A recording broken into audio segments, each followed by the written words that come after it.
শুধুমাত্র পুরুষের নয়, একজন নারীরও রোজগার থাকাটা বড্ড জরুরি।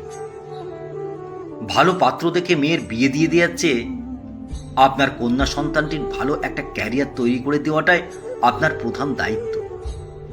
এই সমাজে পুরুষের রোজগার না থাকলে সে যেমন এ সমাজে বেমানা, বেকার তকমা দিয়ে তাকে যেমন থামিয়ে দেওয়া যায়, এমনকি বিয়ে করতে গেলে তার রোজগার না থাকলে সে যেমন রিজেক্ট লিস্টে চলে যায়।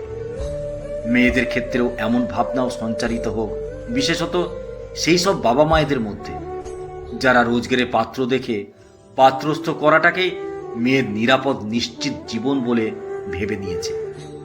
বাবা মায়েদের উচিত পাত্রের যোগ্যতা না খুঁজে মেয়েকেই বরং যোগ্য করে তুলুক।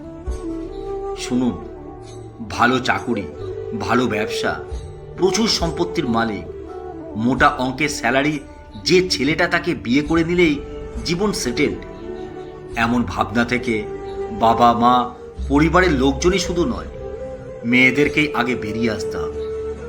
গাড়ি বাড়ি সম্পত্তি টাকা এমনকি রোজগারে মানুষটা কোনো কিছুই কিন্তু চিরস্থায়ী নয়। আজ আছে, এক নিমেষে কাল শূন্য হয়ে যেতে পারে। এই পৃথিবী যেমন বিশ্বাসে চলে, তেমনি সবচেয়ে বিশ্বাসযোগ্য মানুষটা এক নিমেষে বদলেও যেতে পারে। হয়তো পরিস্থিতি এমন এলো, এমন কোনো দুর্ঘটনা ঘটল, জীবনের সব সঞ্চয় খরচের খাতায় চলে গেল। কে বলতে পারে কার কপালে কি আছে? অন্যের কপালে নিজেকে না জুড়ে নিজের কপাল নিজেকে তৈরি করতে হবে। নিজেকে এমনভাবে তৈরি করতে হবে যে কোনো পরিস্থিতিতে নিজেকে যেন কাজে লাগানো যায়। তবেই তো জোর গলায় বলতে পারবে, আমি নারী, আমিও পারি। ক্যারিয়ারই হলো মেয়েদের সবচেয়ে বড় নিরাপত্তা।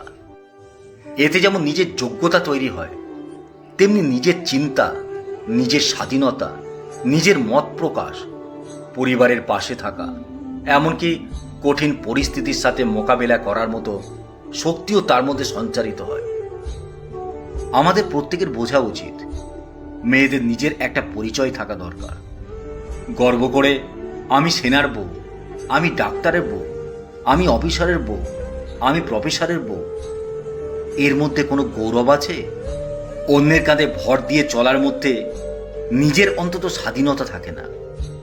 বরং মেয়েরা অহংকার করুক নিজের যোগ্যতায়।